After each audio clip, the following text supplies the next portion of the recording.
From legends to letdowns, the Pittsburgh Steelers, a franchise built on discipline, toughness, and tradition, may be facing something it can't explain. Not a slump, not a rebuild, but a curse. A curse that haunts one specific position, the wide receiver. Time and time again, the Steelers have drafted raw, young talent and turned them into superstars. But just when these receivers seem destined for greatness, something goes wrong. Fame turns into controversy, production turns into inconsistency, and careers that once seemed unstoppable spiral out of control. It's a pattern that's hard to ignore. Antonio Brown, a 6th-round steal, rose to become one of the greatest receivers of his generation. But his fall was even faster, marked by sideline meltdowns, locker room drama, and a shocking exit that stunned the NFL. Martavis Bryant, a towering, athletic, and explosive talent that was labeled the next big thing. But repeated suspensions and substance abuse issues destroyed his career before it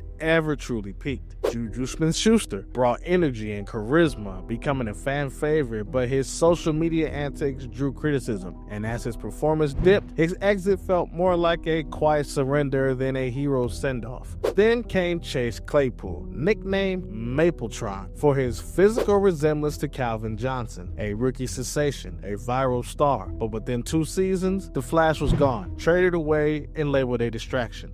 How does this keep happening? Why do so many receivers in Pittsburgh burn so bright only to crash so hard? Is it the pressures of wearing the black and gold? Is it the fame, the spotlight, the culture of the modern NFL? Or is it something about their system, hidden within the walls of this historic franchise? This isn't just a series of unfortunate careers. It's a repeated cycle, stretching nearly a decade, and has left fans, analysts, and former players asking the same chilling question. Is the Pittsburgh Steelers wide receiver room cursed? This is the harsh truth behind the rise and ruin of some of football's brightest stars.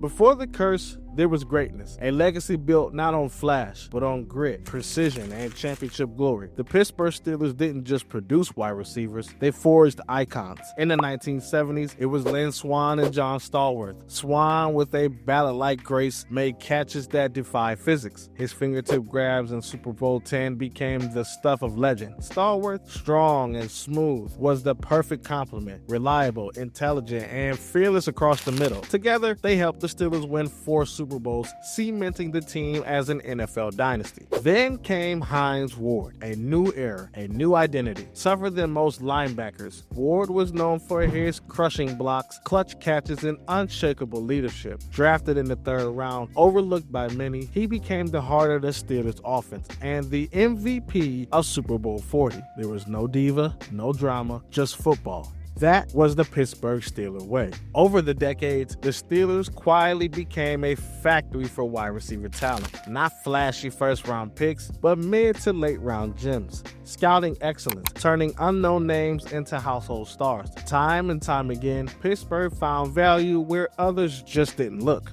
Let me name off a few. Chase Claypool, JuJu Smith-Schuster, George Pickens, 2nd-round picks. Emmanuel Sanders, Mike Wallace, Deontay Johnson, 3rd-round picks. Martavis Bryant, a 4th-round pick. And Antonio Brown, one of the greatest receivers of his generation, a 6th-round pick. These weren't just lottery tickets. They were calculated finds, nurtured and developed in a system that knew how to shape talent. Pittsburgh didn't need to spend big to get production. It drafted smart, developed efficiently, and kept the pipeline flowing. The Steelers' wide receiver tree became a thing of envy across the league. Analysts praised the franchise for its consistency. Fans trusted that no matter who left, the next great wide receiver was already waiting in the wings. But somewhere along the way, the formula cracked.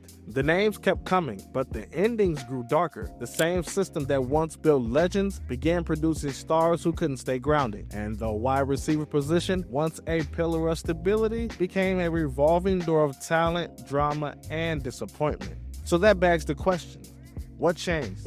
Was it the players, the culture, or has success blinded the franchise to the warning signs?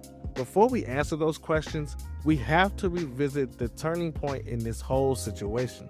The rise and spectacular fall of a man named Antonio Brown.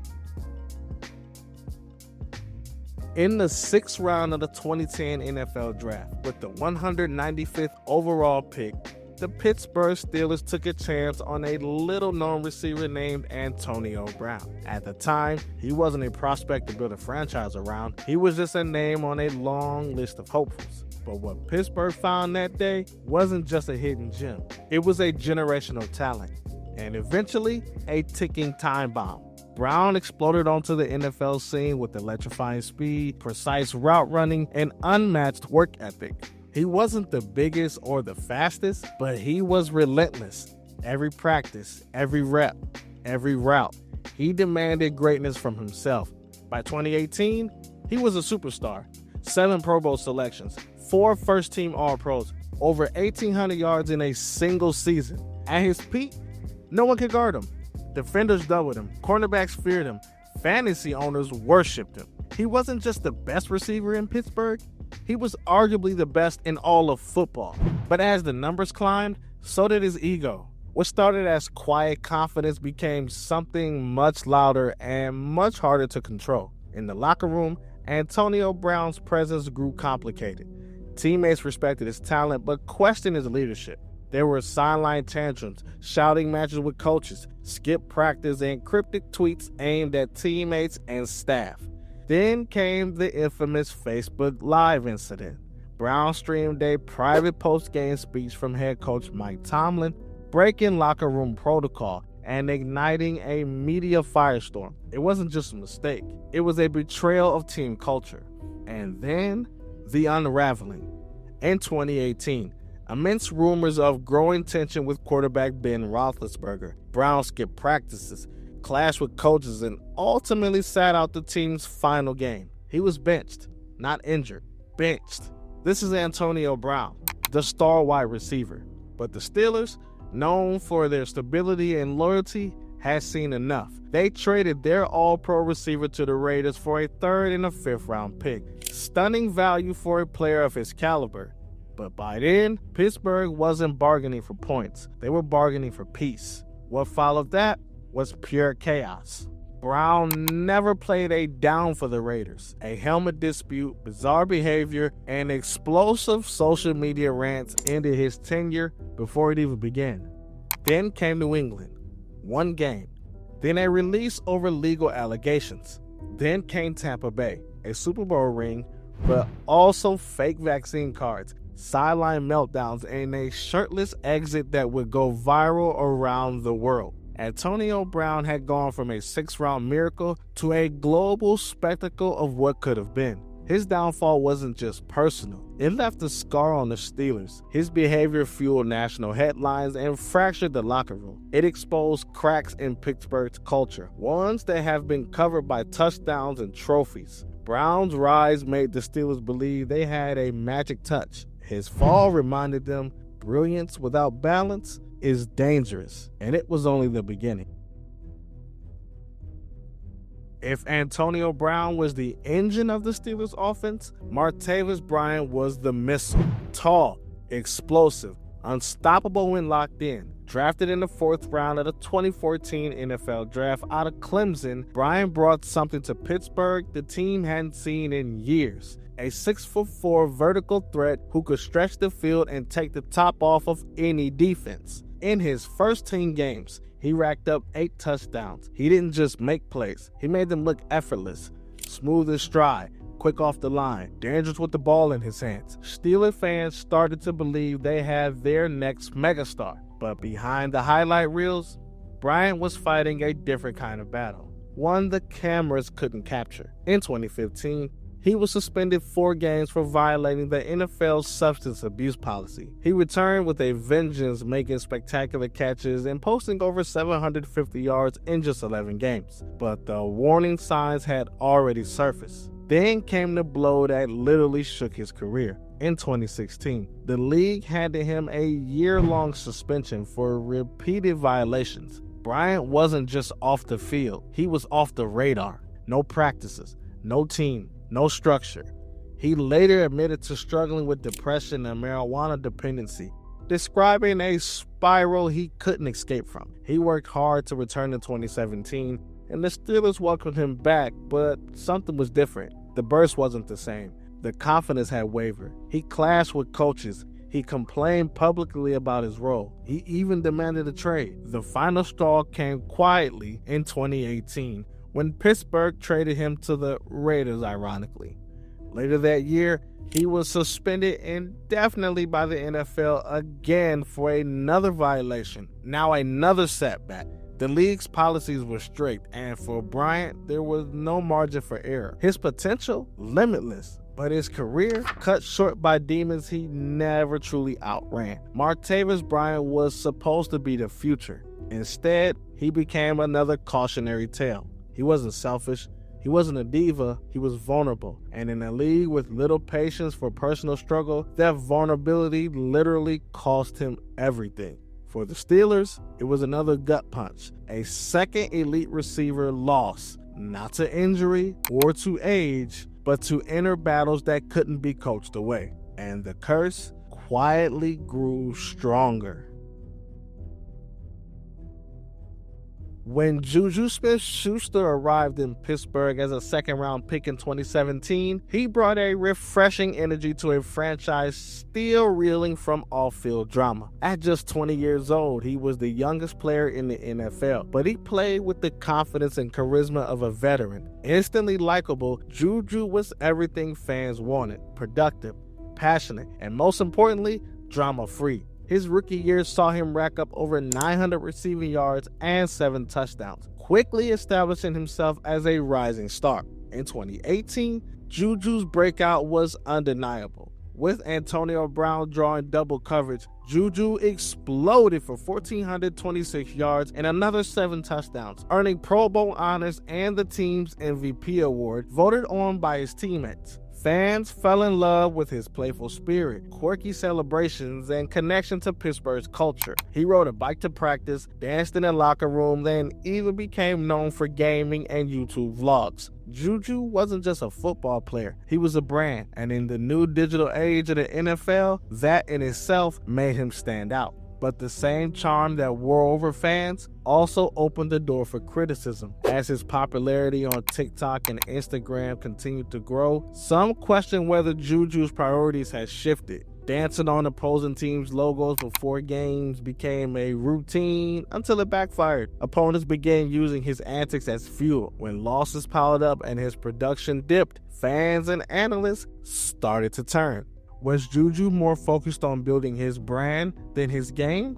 The turning point came after Antonio Brown's departure in 2019. JuJu was now the #1 receiver and expected to carry the offense, but his production dropped significantly. Just 552 yards and 3 touchdowns in 12 games. Injuries and inconsistent quarterback play didn't help, but the expectations remained sky high. The following seasons were marred by more injuries, continued social media attention, and an increased sense that JuJu's presence off the field was overshadowing his impact on it. By the time his contract expired, the Steelers made little effort to lock him down long term. And in 2022, he signed a 1-year deal with the Kansas City Chiefs, where he won a Super Bowl. But even that didn't fully revive his reputation. He was now seen as less as a cornerstone receiver and more as a supporting piece.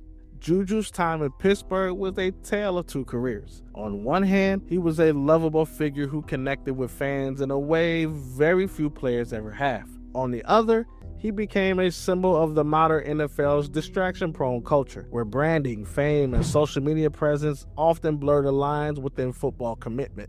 For the Steelers, JuJu's departure was yet another example of immense talent lost to forces beyond the game itself. The curse didn't strike with scandal or suspension this time, but with slow decline, shifting priorities, and unmet potential. When the Pittsburgh Steelers drafted Chase Claypool in the 2nd round of the 2020 NFL Draft, the buzz was immediate. Standing 6'4", weighing 238 pounds, and running a 4.4 in the 40-yard dash, Claypool was a physical specimen. Built like a tight end, moving like a wide receiver. His unique blend of size and speed earned him the nickname Mapletron, a nod to his Canadian roots and a bold comparison to Hall of Famer Calvin Megatron Johnson. At first, he lived up to the hype. Claypool's rookie season was electric. He racked up 873 yards and 11 total touchdowns, including a 4-touchdown performance against the Eagles that put the entire league on notice. He became an instant red zone threat, a deep ball nightmare for defenders, and a fan favorite in Pittsburgh. He had all the markings of a breakout superstar. And the Steelers once again looked like they had struck gold with another mid-round wide receiver. But as quickly as he rose, Claypool's shine began to fade. After his rookie campaign, questions about his focus and maturity started to surface. Coaches quietly expressed concerns about his work ethic, and teammates noted a growing sense of overconfidence. On the field, Claypool's attitude sometimes became a liability. He was flagged for unnecessary taunting, celebrated first downs in losing moments, and once infamously wasted valuable seconds late in a crucial game by posing after a catch instead of rushing to get the ball on the line. Off the field, his interviews and social media posts gave off a sense of entitlement. He declared himself a top 3 receiver in the NFL while his production was sharply declining. In 2021, he failed to match his rookie numbers, catching just 2 touchdowns all season. His lack of growth and perceived lack of accountability became harder to ignore. By 2022, the Steelers had seen enough. In a move that shocked some and relieved others, Pittsburgh traded Claypool to the Chicago Bears mid-season in exchange for his second-round pick. It was a bold message. Talent alone wasn't enough. Claypool's time with the Bears was underwhelming, marred by injuries, inconsistency, and more criticism over his effort. He was later traded to the Miami Dolphins, but the same patterns followed: limited snaps, minimal impact, and whispers that his passion for the game was fading. Chase Claypool wasn't a villain. He was a symbol, a gifted athlete with superstar potential, undone by scandal or suspension, but by complacency and self-inflicted wounds. The Mapletron moniker faded quickly. So did the belief that he could become Pittsburgh's next great receiver. For the Steelers, Claypool was yet another chapter in a troubling trend. Another young wideout with limitless potential lost to ego, hype, and lack of discipline. The curse didn't just claim those who fell off the field. It seemed to haunt those who couldn't handle the spotlight once they were on it. Looking at the careers of Antonio Brown, Martavis Bryant, JuJu Smith-Schuster, and Chase Claypool, a troubling pattern begins to emerge. One that feels less like coincidence and more like a curse repeating itself. It always starts the same. A young, talented wide receiver bursts onto the scene in Pittsburgh. They shine under the stadium lights, produce highlight after highlight, and quickly become one of the most exciting players in the league. Fans celebrate. Analysts praise the Steelers' uncanny ability to develop wide receivers from mid-round picks. It feels like magic. But then comes the turning point. With breakout success comes fame, and with fame comes distractions. Whether it's the pull of social media, brand building, locker room drama, or personal battles behind the scenes, something always seems to unravel. The wide receiver who once looked like a future Hall of Famer suddenly becomes a source of frustration. Production declines, focus drifts, conflicts arise, and not long after, the exit comes through a trade, a release, or a quiet departure. This cycle has repeated too many times to ignore. So what's really going on here? Is it a Steeler problem? A culture that perhaps enables or even cultivates this trajectory? The organization has long prided itself on drafting and developing receivers. But do they provide the guidance and structure needed to support these young stars once the fame hits? Or is this simply the nature of the modern NFL, where wide receivers are often thrust into stardom at a young age, handed millions, and then expected to navigate fame in real time, with cameras always watching and fans always commenting? Which one is it? Some argue that wide receiver is a position uniquely susceptible to volatility. It's one of the most emotionally charged roles in football, full of swagger, individualism, and spotlight. And in an era driven by likes, followers, and personal brands, players are incentivized to be more than just athletes. They're expected to entertain, to trend, to monetize. But the Steelers seem to experience this crash more often and more dramatically than most teams. Whether it's coincidence or consequence, the outcome is undeniable. Brilliant receivers flame out before their time. Pittsburgh wide receiver pipeline produces stars, but it struggles to sustain them. And so the question lingers. Is it just bad luck? or something deeper?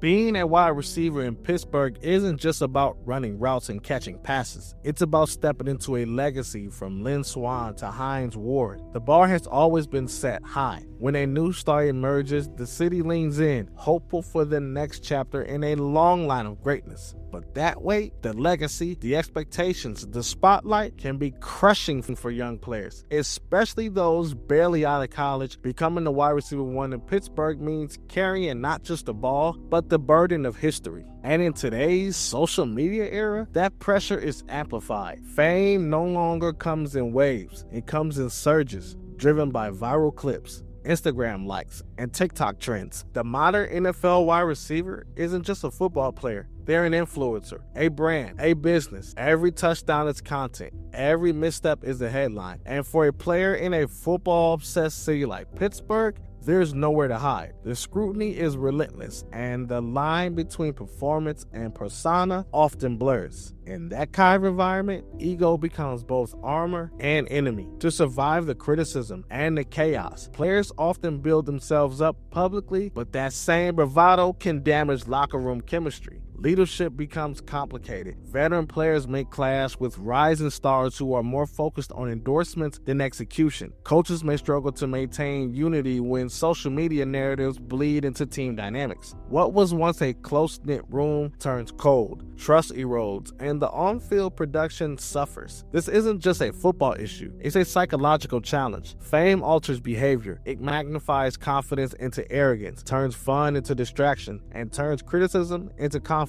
In Pittsburgh, where the lights shine brightest on its wide receivers, that transformation happens faster and more intensely than most teams are prepared to handle. Without strong mentorship, structured support, and a cultural shift to prioritize mental resilience as much as physical performance, the cycle will likely continue. Players will rise, fame will follow, and if they're not ready, the fall will come.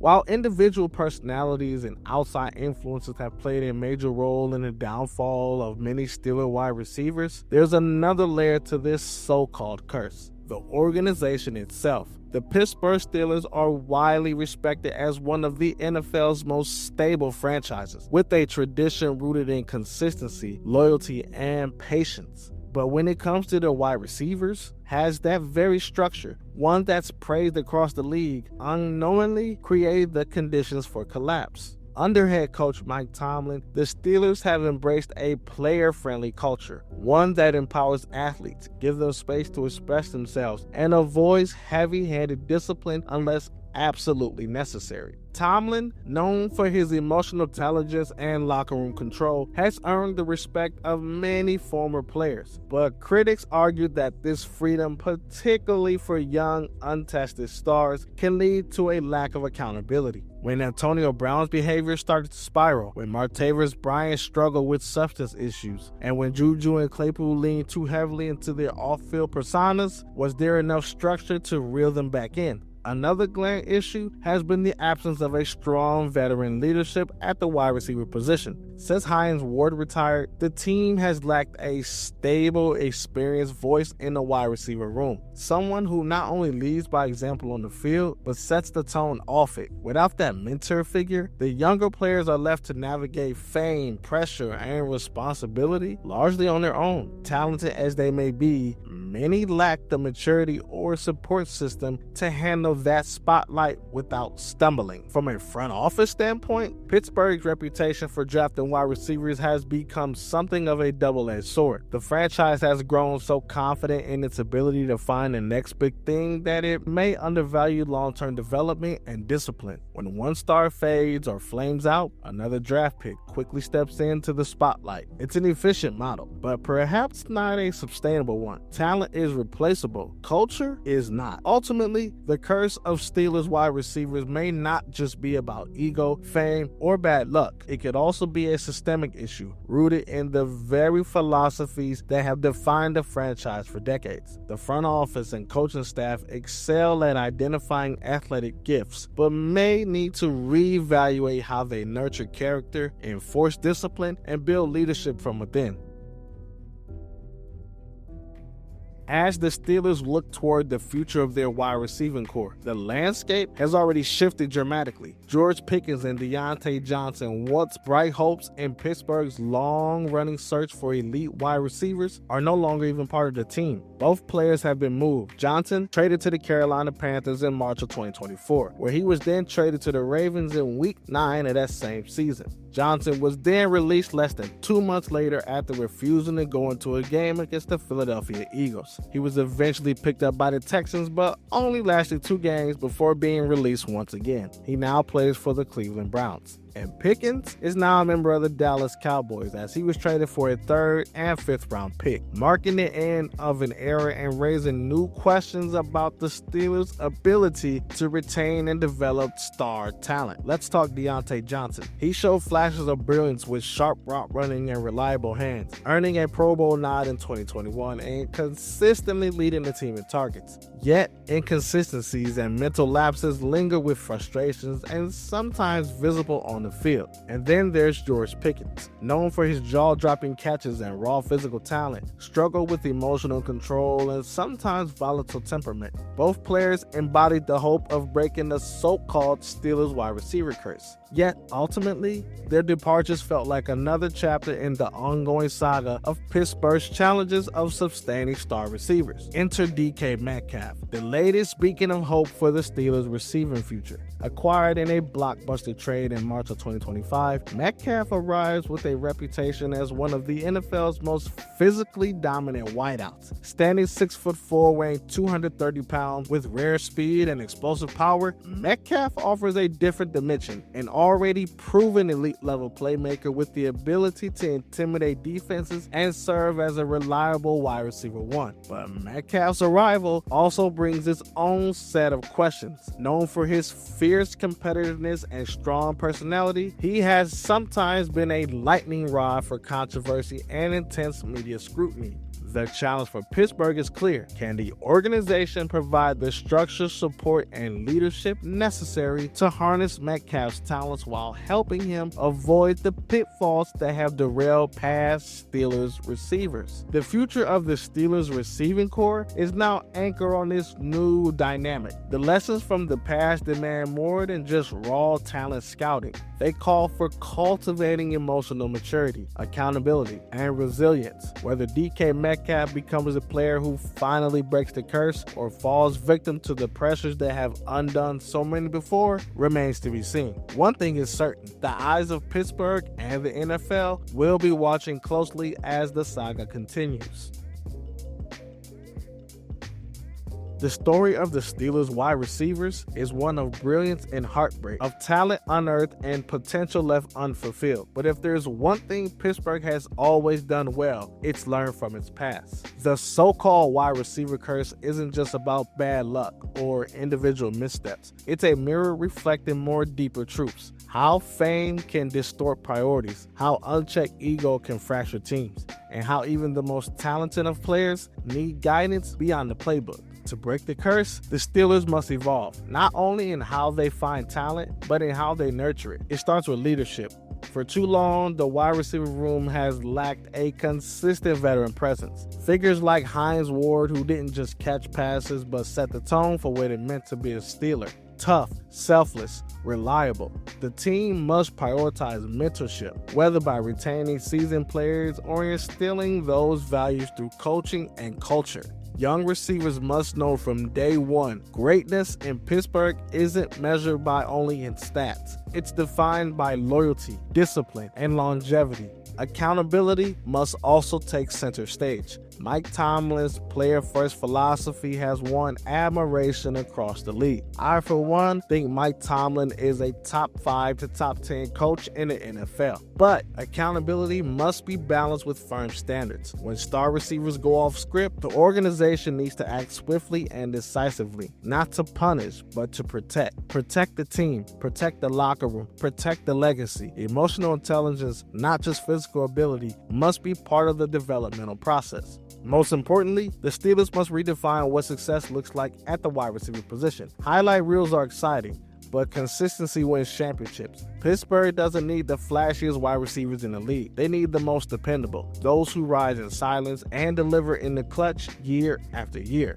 The curse can be broken, but not by abandoning the franchise identity, but by reconnecting with it. The blueprint exists. It's in the toughness of Hines Ward, the humility of John Stallworth, and the legacy of Lynn Swann. The Steelers don't need a new formula. They need to revive the old one with a modern understanding of today's pressures. The next great Steeler wide receiver isn't just someone who can stretch the field. It's someone who can withstand the weight of the jersey and wear it with pride, not ego. If the organization can restore that balance, the curse won't just end. It'll become a lesson and a legacy. The saga of the Steelers wide receiver is one marked by both awe and heartbreak, a cycle of incredible talent, rising quickly only to fall just as fast. The mystery behind this curse remains deeply unsettling, a story of promise interrupted by distractions, drama, and disappointment. Time and time again, Pittsburgh has been a proving ground for some of the most electrifying players in the league. Yet the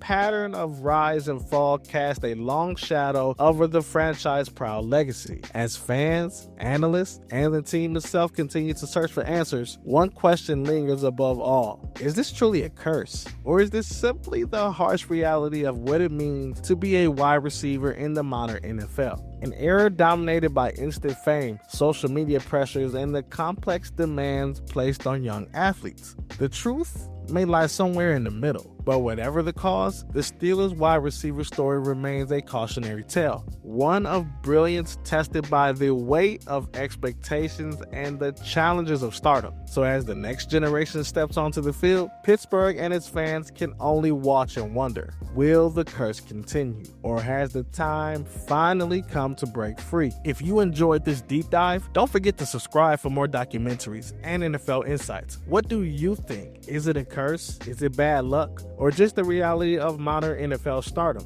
Drop your thoughts in the comments down below. We'd love to hear your take.